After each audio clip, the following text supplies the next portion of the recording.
let's talk about the day I'm having. If I look grody, I'm going to be pissed off.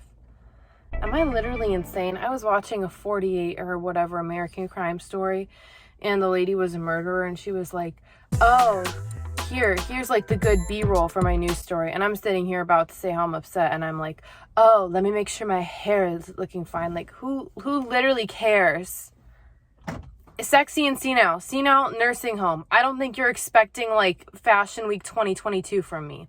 Last week at a Costco, ran into someone from high school, and we were sort of friends, not super close, but they weren't one of the people that was like, certain people from my high school had the moral compass of toenail clippings, and this person was not one of them. That's what I'm trying to say. I said hi, and we made plans to get coffee. I texted when I was on my way, and I texted when I was there. I didn't hear anything. So say we were supposed to meet at 10. It's like 10:27. I basically sat there for 20 minutes at this point. No text, no call, no nothing. And I get like a paragraph long thing. Sexy and senile, word of wisdom, if your excuse for rain checking looks like a master's thesis, I will probably not believe it.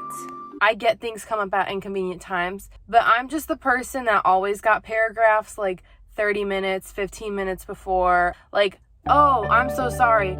I was hiking right before our date. I was hiking 3 hours away right before our date, and my phone cracked, and I couldn't text you until the next day. For the record, I broke it off with that guy, and then the next night he texted me a photo of a wolf.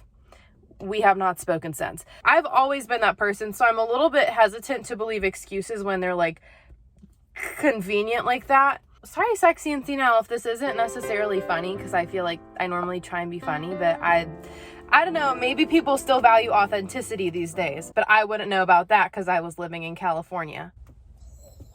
Boom, roasted. I'll tell you something, I really don't like this coffee shop. It's like so expensive and not good quality really at all. I get into the shop, I don't see him anywhere. But I'm like, you know what? You're gonna order. You are not gonna look around like with a big bird neck so that everyone knows that you're looking for somebody. And you are gonna sit your butt down somewhere. And for the love of God, no big bird neck. No facelift neck where like I can't move my face and I have to crane everywhere. So I sat there. I don't know what to tell you guys. It sucked. It reminded me of high school. I just kind of wanted to cry, but I was like, hold your shit together. I hope this isn't messy, me coming here and saying this. I just really don't know that I believe the paragraphs when I receive them.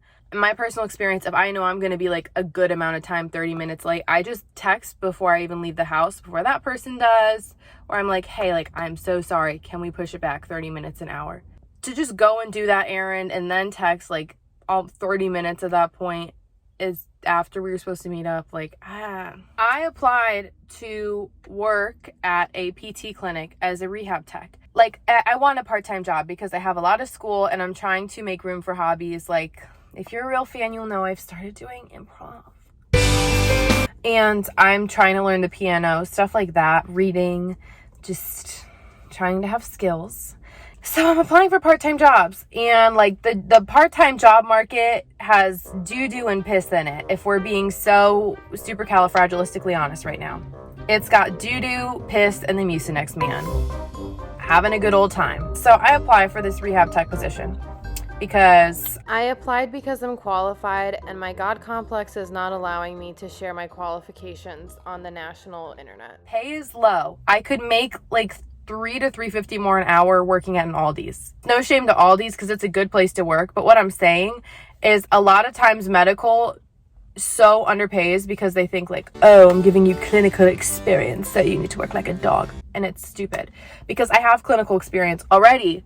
Bust for Jones. Anyways, but he told me you're a really good candidate, and he said, I will let you know if it's a yes or if it's a no. And I take people at their words if it's an employer.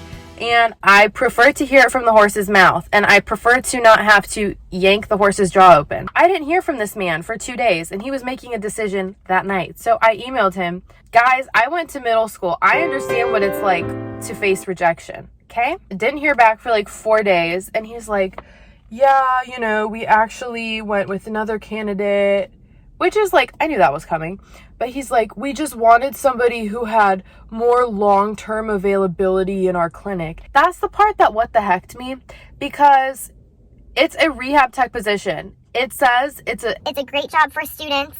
It's a job for students. Are you a student? Year-round job for a student. This was also reiterated in the interview. He's like, yeah, it's a stepping stone. Like, that's why the pay is low, because people go on to be nurses, PTs, whatever. Which, like, okay, cool. I'm like, so then why, like, the whole long term? I was going to be there for 2 years. I would have been there for 2 years. I was just ever so slightly mystified and confused. God knows. God knows. So please ask him for me. Other notable percussions of today. I drank water wrong and it came out of my nose. I was coughing.